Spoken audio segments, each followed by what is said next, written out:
ಆಕಾಶವಾಣಿ ವಾರ್ತೆಗಳು. ಓದುತ್ತಿರುವವರು ಸರ್ವಮಂಗಳ ಎಂ ಕುಶಾಲ್. ಮುಖ್ಯಾಂಶಗಳು. 2025ರಲ್ಲಿ ಭಾರತವು $47 ಶತಕೋಟಿ ದಾಖಲೆಯ ಎಲೆಕ್ಟ್ರಾನಿಕ್ಸ್ ವಸ್ತುಗಳ ರಫ್ತು. ಕೇಂದ್ರ ಸಚಿವ ಅಶ್ವಿನಿ ವೈಷ್ಣವ್. ಶಬರಿಮಲೆ ದೇಗುಲದ ಚಿನ್ನ ಮತ್ತು ಆಸ್ತಿಗಳ ದುರುಪಯೋಗ ಹಿನ್ನೆಲೆ ಇಡಿಯಿಂದ ಕೇರಳ, ತಮಿಳುನಾಡು ಮತ್ತು ಕರ್ನಾಟಕದ 21 ಸ್ಥಳಗಳಲ್ಲಿ ಶೋಧ ಕಾರ್ಯ. ಲಡಾಖ್ನ ಲೇಹ್ನಲ್ಲಿ ಇಂದಿನಿಂದ ಖೇಲೋ ಇಂಡಿಯಾ ಚಳಿಗಾಲದ ಕ್ರೀಡಾಕೂಟ ಆರಂಭ. ಮಹಿಳಾ ಪ್ರೀಮಿಯರ್ ಲೀಗ್ ಕ್ರಿಕೆಟ್ ವಡೋದರದಲ್ಲಿಂದು ಡೆಲ್ಲಿ ಕ್ಯಾಪಿಟಲ್ಸ್ ಮುಂಬೈ ಇಂಡಿಯನ್ಸ್ ಮುಖಾಮುಖಿ. ವಾರ್ತೆಗಳ ವಿವರ. ಭಾರತದ 2025ರಲ್ಲಿ ದಾಖಲೆಯ $47 ಶತಕೋಟಿ ಎಲೆಕ್ಟ್ರಾನಿಕ್ಸ್ ರಫ್ತು ಸಾಧಿಸಿದೆ. ಈ ಕುರಿತು ಎಲೆಕ್ಟ್ರಾನಿಕ್ಸ್ ಮತ್ತು ಮಾಹಿತಿ ತಂತ್ರಜ್ಞಾನ ಕೇಂದ್ರ ಸಚಿವ ಅಶ್ವಿನಿ ವೈಷ್ಣವ್ ಸಾಮಾಜಿಕ ಮಾಧ್ಯಮ ಪೋಸ್ಟ್ನಲ್ಲಿ ಉತ್ಪಾದನೆ ಸಂಬಂಧಿತ ಪ್ರೋತ್ಸಾಹ ಚಾಲಿತ ಸ್ಮಾರ್ಟ್ಫೋನ್ ರಫ್ತಿನಿಂದ ಸುಮಾರು $30 ಶತಕೋಟಿ ಬಂದಿದೆ ಎಂದು ಮಾಹಿತಿ ನೀಡಿದ್ದಾರೆ. ಎಲೆಕ್ಟ್ರಾನಿಕ್ಸ್ ದೇಶದ 3ನೇ ಅತಿದೊಡ್ಡ ರಫ್ತು ವಸ್ತುವಾಗಿದೆ. 2015ರಿಂದ ಎಲೆಕ್ಟ್ರಾನಿಕ್ಸ್ ರಫ್ತು 11 ಪಟ್ಟು ಹೆಚ್ಚಾಗಿದೆ ಎಂದು ಸಚಿವರು ಹೇಳಿದರು. ಮಹಿಳೆಯರ ಭಾಗವಹಿಸುವಿಕೆಯಲ್ಲಿ ಹೆಚ್ಚಳ, ಎಂಎಸ್ಎಂಇಗಳಿಗೆ ಅವಕಾಶಗಳು ಮತ್ತು ಯುವಕರ ದೀರ್ಘಕಾಲೀನ ಕೌಶಲ್ಯದಿಂದ 25 ಲಕ್ಷ ಹೊಸ ಉದ್ಯೋಗಗಳು ಸೃಷ್ಟಿಯಾಗಿವೆ ಎಂದು ಅವರು ಹೇಳಿದರು. ಕೇಂದ್ರ, ತಮಿಳುನಾಡು ಮತ್ತು ಕರ್ನಾಟಕದಾದ್ಯಂತ 21 ಸ್ಥಳಗಳಲ್ಲಿ ಜಾರಿ ನಿರ್ದೇಶನಾಲಯ ಇಂದು ಶೋಧ ಕಾರ್ಯಾಚರಣೆಗಳನ್ನು ನಡೆಸಿತು. ಹಣ ಅಕ್ರಮ ವರ್ಗಾವಣೆ ತಡೆ ಕಾಯ್ದೆ PMLA 2002ರ ನಿಬಂಧನೆಗಳ ಅಡಿಯಲ್ಲಿ ಶಬರಿಮಲೆ ದೇವಸ್ಥಾನಕ್ಕೆ ಸಂಬಂಧಿಸಿದ ಚಿನ್ನ ಮತ್ತು ಇತರ ದೇವಾಲಯದ ಆಸ್ತಿಗಳ ದುರುಪಯೋಗಕ್ಕೆ ಸಂಬಂಧಿಸಿದಂತೆ ಈ ಶೋಧ ಕಾರ್ಯಾಚರಣೆಯನ್ನು ನಡೆಸಲಾಯಿತು. ತಿರುವಾಂಕೂರು ದೇವಸ್ವಂ ಮಂಡಳಿಯ ಅಧಿಕಾರಿಗಳು, ಖಾಸಗಿ ವ್ಯಕ್ತಿಗಳು, ಮಧ್ಯವರ್ತಿಗಳು ಮತ್ತು ಆಭರಣಕಾರರನ್ನು ಒಳಗೊಂಡ ಕ್ರಿಮಿನಲ್ ಪಿತೂರಿಗೆ ಸಂಬಂಧಿಸಿದಂತೆ ಕೇರಳ ಅಪರಾಧ ಶಾಖೆ ದಾಖಲಿಸಿದ ಹಲವು FIRಗಳ ಆಧಾರದಲ್ಲಿ ತನಿಖೆ ಕೈಗೊಳ್ಳಲಾಗಿದೆ. 2019-2025ರ ಅವಧಿಯಲ್ಲಿ ಚಿನ್ನದ ಹೂಡಿಕೆಯ ಪವಿತ್ರ ಕಲಾಕೃತಿಗಳನ್ನು ಅಧಿಕೃತ ದಾಖಲೆಯಲ್ಲಿ ಉದ್ದೇಶಪೂರ್ವಕವಾಗಿ ತಾಮ್ರದ ತಟ್ಟೆಗಳಾಗಿ ತಪ್ಪಾಗಿ ನಿರೂಪಿಸಲಾಗಿದೆ, ದೇವಾಲಯದ ಆವರಣದಿಂದ ಕಾನೂನುಬಾಹಿರವಾಗಿ ತೆಗೆದುಕೊಳ್ಳಲಾಗಿದೆ ಎಂಬ ಸಂಗತಿಯನ್ನು ಪ್ರಾಥಮಿಕ ತನಿಖೆಯು ಬಹಿರಂಗಪಡಿಸಿದೆ.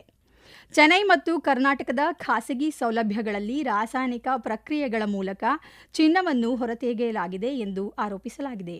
ಈ ಮೂಲಕ ಅಪರಾಧದ ಆದಾಯವನ್ನು ಉಳಿಸಿಕೊಳ್ಳಲಾಗಿದೆ, ವರ್ಗಾಯಿಸಲಾಗಿದೆ ಮತ್ತು ಮರೆಮಾಡಲಾಗಿದೆ. ಅಪರಾಧದ ಆದಾಯವನ್ನು ಪತ್ತೆಹಚ್ಚಲು, ಫಲಾನುಭವಿಗಳನ್ನು ಗುರುತಿಸಲು, ಅಪರಾಧ ದಾಖಲೆಗಳು ಮತ್ತು ಡಿಜಿಟಲ್ ಪುರಾವೆಗಳನ್ನು ವಶಪಡಿಸಿಕೊಳ್ಳಲು ಮತ್ತು ಒಳಗೊಂಡಿರುವ ಹಣ ಅಕ್ರಮ ವರ್ಗಾವಣೆಯ ಸಂಪೂರ್ಣ ಪ್ರಮಾಣವನ್ನು ಖಚಿತಪಡಿಸಿಕೊಳ್ಳಲು ಶೋಧಗಳನ್ನು ನಡೆಸಲಾಯಿತು. ತನಿಖೆಯು ಶಬರಿಮಲೆಯಲ್ಲಿ ನಡೆದ ಇತರ ಆರ್ಥಿಕ ಅಕ್ರಮಗಳು ಮತ್ತು ಹಗರಣಗಳ ಸುಳಿವುಗಳನ್ನು ಬಹಿರಂಗಪಡಿಸಿದೆ. ಇದರಲ್ಲಿ ದೇವಾಲಯದ ಕಾಣಿಕೆಗಳು ಮತ್ತು ಆಚರಣೆಗಳಿಗೆ ಸಂಬಂಧಿಸಿದ ದುರುಪಯೋಗವೂ ಸೇರಿದೆ. ಇವುಗಳನ್ನು PMLA ಚೌಕಟ್ಟಿನ ಅಡಿಯಲ್ಲಿ ಪರಿಶೀಲಿಸಲಾಗುತ್ತಿದೆ. ಬಿಜೆಪಿ ಕಾರ್ಯಾಧ್ಯಕ್ಷ ನಿತಿನ್ ನಬೀನ್ ಅವರು ಪಕ್ಷದ ನೂತನ ಅಧ್ಯಕ್ಷರಾಗಿ ಆಯ್ಕೆಯಾಗಿದ್ದಾರೆ. ಪಕ್ಷದ ರಾಷ್ಟ್ರೀಯ ಚುನಾವಣಾಧಿಕಾರಿ ಡಾ ಕೆ. ಲಕ್ಷ್ಮಣ್ ಅವರು ಇಂದು ನವದೆಹಲಿಯ ಬಿಜೆಪಿ ಪ್ರಧಾನ ಕಚೇರಿಯಲ್ಲಿ ಪಕ್ಷದ ನೂತನ ಅಧ್ಯಕ್ಷರಾಗಿ ನಬೀನ್ ಅವರ ನೇಮಕವನ್ನು ಪ್ರಕಟಿಸಿದರು. ನಬೀನ್ ಅವರನ್ನು ಪ್ರಧಾನಿ ನರೇಂದ್ರ ಮೋದಿ ಮತ್ತು ಕೇಂದ್ರ ಸಚಿವರಾದ ಅಮಿತ್ ಶಾ, ರಾಜನಾಥ್ ಸಿಂಗ್, JP ನಡ್ಡಾ ಮತ್ತು ನಿತಿನ್ ಗಡ್ಕರಿ ಅವರು ಅಭಿನಂದಿಸಿದರು. ಇನ್ನು ಕೆಲವೇ ಹೊತ್ತಿನಲ್ಲಿ ಬಿಜೆಪಿಯ ನೂತನ ಅಧ್ಯಕ್ಷರಾಗಿ ನಬೀನ್ ಪ್ರಮಾಣ ವಚನ ಸ್ವೀಕರಿಸಲಿದ್ದಾರೆ. 45 ವರ್ಷದ ನಿತಿನ್ ನಬೀನ್ ಬಿಜೆಪಿಯ ಅತ್ಯಂತ ಕಿರಿಯ ಅಧ್ಯಕ್ಷರಾಗಿದ್ದಾರೆ. ರಾಷ್ಟ್ರೀಯ ಅಧ್ಯಕ್ಷ ಸ್ಥಾನಕ್ಕೆ ನಿತಿನ್ ನಬೀನ್ ಅವರ ಪರವಾಗಿ ಎಲ್ಲ 37 ಸೆಟ್ ನಾಮಪತ್ರಗಳು ಬಂದಿವೆ ಎಂದು ಡಾ ಲಕ್ಷ್ಮಣ್ ಮಾಹಿತಿ ನೀಡಿದರು. ಅಂತಾರಾಷ್ಟ್ರೀಯ ಹಣಕಾಸು ನಿಧಿ IMF 2025ರ ಭಾರತದ ಆರ್ಥಿಕ ಬೆಳವಣಿಗೆಯ ಮುನ್ಸೂಚನೆಯನ್ನು %0.7 ಹೆಚ್ಚಿಸಿದ್ದು, ಇದರೊಂದಿಗೆ ಭಾರತದ ಆರ್ಥಿಕ ಬೆಳವಣಿಗೆ %7.3ಕ್ಕೆ ತಲುಪಿದೆ. ವಿಶ್ವ ಆರ್ಥಿಕ ಮುನ್ನೋಟ ನವೀಕರಣದಲ್ಲಿ ಈ ಮೇಲ್ಮುಖ ಪರಿಷ್ಕರಣೆಯು ಈ ಹಣಕಾಸು ವರ್ಷದ 4ನೇ ತ್ರೈಮಾಸಿಕದಲ್ಲಿ ಬಲವಾದ ಆವೇಗವನ್ನು ಪ್ರತಿಬಿಂಬಿಸುತ್ತದೆ ಎಂದು IMF ಹೇಳಿದೆ. ಈ ವೇಳೆ 2026-2027ರ ಮುಂದಿನ ಹಣಕಾಸು ವರ್ಷದಲ್ಲಿ IMF %6.4 ಬೆಳವಣಿಗೆಯನ್ನು ನಿರೀಕ್ಷಿಸಿದೆ. ಇದೇ ವೇಳೆ ನಿರೀಕ್ಷಿತ ಮಂದಗತಿಯ ಹೊರತಾಗಿಯೂ ಉದಯೋನ್ಮುಖ ಮಾರುಕಟ್ಟೆ ಮತ್ತು ಅಭಿವೃದ್ಧಿಶೀಲ ಆರ್ಥಿಕತೆಗಳಲ್ಲಿ ಭಾರತವು ಬೆಳವಣಿಗೆಯ ಪ್ರಮುಖ ಚಾಲಕನಾಗಿ ಉಳಿದಿದೆ ಎಂದು ಹೇಳಿದೆ. ಈ ವಾರ್ತೆಗಳನ್ನು ಆಕಾಶವಾಣಿಯಿಂದ ಕೇಳುತ್ತಿದ್ದೀರಿ.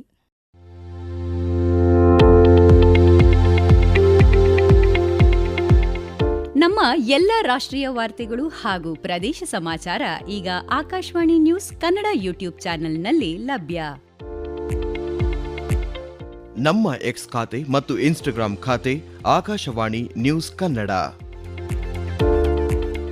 ಹೆಚ್ಚಿನ ಮಾಹಿತಿಗಾಗಿ ನಮ್ಮ ಫೇಸ್ಬುಕ್ ಖಾತೆ ಆಕಾಶವಾಣಿ ವಾರ್ತೆ ಕನ್ನಡವನ್ನು ಅನುಸರಿಸಿ.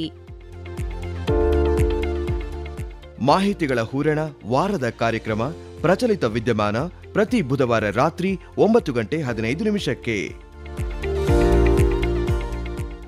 ಖೇಲೋ ಇಂಡಿಯಾ 6ನೇ ಆವೃತ್ತಿಯ ಚಳಿಗಾಲದ ಕ್ರೀಡಾಕೂಟ 2026ರ ಮೊದಲ ಹಂತವು ಇಂದು ಲಡಾಖ್ನ ಲೇಹ್ನಲ್ಲಿ ಪ್ರಾರಂಭವಾಗಲಿದೆ. ಲೆಫ್ಟಿನೆಂಟ್ ಗವರ್ನರ್ ಕವಿಂದರ್ ಗುಪ್ತಾ ಕ್ರೀಡಾಕೂಟ ಉದ್ಘಾಟಿಸಿದರು. 21 ರಾಜ್ಯಗಳು ಮತ್ತು ಕೇಂದ್ರಾಡಳಿತ ಪ್ರದೇಶಗಳು ಐಸ್ ಸ್ಪೋರ್ಟಿಂಗ್ ಈವೆಂಟ್ಗಳಾದ ಹಾಕಿ ಮತ್ತು ಸ್ಕೇಟಿಂಗ್ನಲ್ಲಿ ಸ್ಪರ್ಧಿಸಲಿದ್ದು, ತರಬೇತುದಾರರು ಮತ್ತು ತಾಂತ್ರಿಕ ಅಧಿಕಾರಿಗಳು ಸೇರಿದಂತೆ 1,000ಕ್ಕೂ ಹೆಚ್ಚು ಪುರುಷ ಮತ್ತು ಮಹಿಳಾ ಕ್ರೀಡಾಪಟುಗಳು ಈ ಆವೃತ್ತಿಯಲ್ಲಿ ಭಾಗವಹಿಸಲಿದ್ದಾರೆ. ಈ ವರ್ಷದ ಹೊಸ ಆಕರ್ಷಣೆ ಎಂದರೆ ಒಲಿಂಪಿಕ್ ಕ್ರೀಡಾಕೂಟವಾದ ಫಿಗರ್ ಸ್ಕೇಟಿಂಗ್ ಅನ್ನು ಪರಿಚಯಿಸುವುದು. ಸ್ಕೇಟಿಂಗ್ ಮತ್ತು ಹಾಕಿ ಎರಡೂ ಐಸ್ ಕ್ರೀಡೆಗಳಲ್ಲಿ 472 ಕ್ರೀಡಾಪಟುಗಳು ಭಾಗವಹಿಸಲಿದ್ದಾರೆ. ಆಟದ ಬಗ್ಗೆ ಮಾತನಾಡಿದ ಕೇಂದ್ರ ಕ್ರೀಡಾ ಸಚಿವ doctor Mansukh Mandaviya, Khelo India winter games ಕ್ರೀಡಾಪಟುಗಳು ಚಳಿಗಾಲದ ಕ್ರೀಡೆಗಳಲ್ಲಿ ಸ್ಪರ್ಧಿಸಲು ಮತ್ತು ಉತ್ತಮ ಪ್ರದರ್ಶನ ನೀಡಲು ಒಂದು ಮಾರ್ಗವನ್ನು ಸೃಷ್ಟಿಸಲಿದ್ದು, ಕ್ರೀಡಾಪಟುಗಳು ಈ ವೇದಿಕೆಯನ್ನು ಬಳಸಿಕೊಳ್ಳುವಂತೆ ಒತ್ತಾಯಿಸಿದರು. ಮುಂಬರುವ ತಿಂಗಳುಗಳಲ್ಲಿ ಆಟಗಳು ಬಹು ಸ್ವರೂಪಗಳೊಂದಿಗೆ ವಿಸ್ತರಿಸುವುದನ್ನು ಮುಂದುವರಿಸಲಿದೆ. ಮುಂದಿನ ತಿಂಗಳು ಖೇಲೋ ಇಂಡಿಯಾ ಬುಡಕಟ್ಟು ಕ್ರೀಡಾಕೂಟದಿಂದ ಪ್ರಾರಂಭವಾಗಿ ದೇಶಾದ್ಯಂತ ಇತರ ರೂಪಾಂತರಗಳು ಅನುಸರಿಸುತ್ತವೆ ಎಂದು ಅವರು ಹೇಳಿದರು. ಖೇಲೋ ಇಂಡಿಯಾ ಕ್ರೀಡಾಕೂಟವು ದೇಶೀಯ ಕ್ರೀಡಾ ಪರಿಸರ ವ್ಯವಸ್ಥೆಯನ್ನು ಬಲಪಡಿಸುವಲ್ಲಿ ಮತ್ತು ಅರ್ಹ ಕ್ರೀಡಾಪಟುಗಳು ಸ್ಪರ್ಧಿಸಲು ಮತ್ತು ಶ್ರೇಷ್ಠತೆಯನ್ನು ಸಾಧಿಸಲು ಬಹು ಅವಕಾಶಗಳನ್ನು ಒದಗಿಸುವಲ್ಲಿ ದಿಕ್ಕನ್ನೇ ಬದಲಾಯಿಸುತ್ತದೆ ಎಂದು ಅವರು ಹೇಳಿದರು. ಚಳಿಗಾಲದ ಕ್ರೀಡಾಕೂಟದ ಮೊದಲ ಹಂತವನ್ನು ಲಡಾಖ್ನ ಯುವಜನ ಸೇವೆಗಳು ಮತ್ತು ಕ್ರೀಡಾ ಇಲಾಖೆಯು ಭಾರತೀಯ ಕ್ರೀಡಾ ಪ್ರಾಧಿಕಾರದ ಮೇಲ್ವಿಚಾರಣೆಯಲ್ಲಿ ಆಯೋಜಿಸುತ್ತಿದೆ. ಗುಜರಾತ್ನ ಕೋಟಂಬಿ ಕ್ರೀಡಾಂಗಣದಲ್ಲಿ ಇಂದು ನಡೆಯಲಿರುವ ಮಹಿಳಾ premier league WPL T20 cricket ಪಂದ್ಯದಲ್ಲಿ ಡೆಲ್ಲಿ ಕ್ಯಾಪಿಟಲ್ಸ್ ತಂಡವು ಮುಂಬೈ ಇಂಡಿಯನ್ಸ್ ವಿರುದ್ಧ ತಂಡಗಳನ್ನು ಮುಖಾಮುಖಿಯಾಗಲಿವೆ. ಪಂದ್ಯ ಸಂಜೆ 7:30ಕ್ಕೆ ಆರಂಭವಾಗಲಿದೆ. ನಿನ್ನೆ ನಡೆದ ಮಹಿಳಾ ಪ್ರೀಮಿಯರ್ ಲೀಗ್ನಲ್ಲಿ ರಾಯಲ್ ಚಾಲೆಂಜರ್ಸ್ ಬೆಂಗಳೂರು ತಂಡವು ಗುಜರಾತ್ ಜೈಂಟ್ಸ್ ತಂಡವನ್ನು 61 ರನ್ಗಳಿಂದ ಸೋಲಿಸಿತು. ಮೊದಲು ಬ್ಯಾಟಿಂಗ್ ಮಾಡಿದ RCB ನಿಗದಿತ 20 ಓವರ್ಗಳಲ್ಲಿ 6 ವಿಕೆಟ್ಗಳಿಗೆ 178 ರನ್ ಗಳಿಸಿತು. ತಮಿಳುನಾಡು ವಿಧಾನಸಭೆಯಿಂದ ಇಂದು ಸಾಂಪ್ರದಾಯಿಕ ರಾಜ್ಯಪಾಲರ ಭಾಷಣ ಮಾಡದೆ ರಾಜ್ಯಪಾಲ RN ರವಿ ಹೊರನಡೆದರು. ಈ ಬಗ್ಗೆ ಲೋಕಭವನ ಸ್ಪಷ್ಟನೆ ನೀಡಿದ್ದು, ರಾಜ್ಯಪಾಲರಿಗೆ ಮಾತನಾಡಲು ಅವಕಾಶ ನಿರಾಕರಿಸಲಾಗಿದೆ ಎಂದು ಪ್ರತಿಪಾದಿಸಿದೆ. ರಾಜ್ಯಪಾಲರು ಮತ್ತು DMK ಸರ್ಕಾರದ ನಡುವೆ ಉದ್ವಿಗ್ನತೆ ಹೆಚ್ಚುತ್ತಿರುವ ಹಿನ್ನೆಲೆಯಲ್ಲಿ ಈ ಸ್ಪಷ್ಟೀಕರಣವು ವಿಧಾನಸಭೆಯ ಆರಂಭಿಕ ದಿನದ ಕಲಾಪದಲ್ಲಿ ತೀವ್ರ ಮುಜುಗರಕ್ಕೆ ಕಾರಣವಾಯಿತು.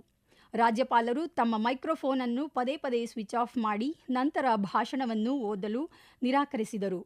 ಬಳಿಕ ಸದನದ ಮುಂದೆ ತಮ್ಮ ಅಭಿಪ್ರಾಯಗಳನ್ನು ಇರಿಸಲು ಅವರಿಗೆ ಅನುಮತಿ ನೀಡಲಿಲ್ಲ ಎಂದು ಲೋಕಭವನ ಬಿಡುಗಡೆ ಮಾಡಿದ ಹೇಳಿಕೆಯಲ್ಲಿ ವಿವರಿಸಿದೆ. ಗ್ರೀನ್ಲ್ಯಾಂಡ್ ಅನ್ನು ಸ್ವಾಧೀನಪಡಿಸಿಕೊಳ್ಳುವ ಕುರಿತು ಅಮೆರಿಕ ಅಧ್ಯಕ್ಷ ಟ್ರಂಪ್ ನೀಡಿದ ಹೇಳಿಕೆಗೆ ಸಂಬಂಧಿಸಿದ ಸುಂಕಗಳ ಬೆದರಿಕೆಗಳ ಬಗ್ಗೆ ಐರೋಪ್ಯ ಒಕ್ಕೂಟ ದೇಶಗಳ ನಾಯಕರು ಇದೇ 22ರಂದು ತುರ್ತು ಶೃಂಗಸಭೆಯನ್ನು ನಡೆಸಲಿವೆ. ಕೊನೆಯಲ್ಲಿ ಮತ್ತೊಮ್ಮೆ ಮುಖ್ಯಾಂಶಗಳು. 2025ರಲ್ಲಿ ಭಾರತವು $47 ಶತಕೋಟಿ ದಾಖಲೆಯ ಎಲೆಕ್ಟ್ರಾನಿಕ್ಸ್ ವಸ್ತುಗಳ ರಫ್ತು. ಕೇಂದ್ರ ಸಚಿವ ಅಶ್ವಿನಿ ವೈಷ್ಣವ್. ಶಬರಿಮಲೆ ದೇಗುಲದ ಚಿನ್ನ ಮತ್ತು ಆಸ್ತಿಗಳ ದುರುಪಯೋಗ ಹಿನ್ನೆಲೆ ಇಡಿಯಿಂದ ಕೇರಳ, ತಮಿಳುನಾಡು ಮತ್ತು ಕರ್ನಾಟಕದ 21 ಸ್ಥಳಗಳಲ್ಲಿ ಶೋಧ ಕಾರ್ಯ. ಲಡಾಖ್ನ ಲೇಹ್ನಲ್ಲಿ ಇಂದಿನಿಂದ ಖೇಲೋ ಇಂಡಿಯಾ ಚಳಿಗಾಲದ ಕ್ರೀಡಾಕೂಟ ಆರಂಭ. ಮಹಿಳಾ ಪ್ರೀಮಿಯರ್ ಲೀಗ್ ಕ್ರಿಕೆಟ್ ವಡೋದರದಲ್ಲಿಂದು ಡೆಲ್ಲಿ ಕ್ಯಾಪಿಟಲ್ಸ್ ಮುಂಬೈ ಇಂಡಿಯನ್ಸ್ ಮುಖಾಮುಖಿ. ಇಲ್ಲಿಗೆ ವಾರ್ತಾ ಪ್ರಸಾರ ಮುಕ್ತಾಯವಾಯಿತು. ನಮ್ಮ ಮುಂದಿನ ವಾರ್ತಾ ಪ್ರಸಾರ ಮಧ್ಯಾಹ್ನ 2:30 ನಿಮಿಷಕ್ಕೆ.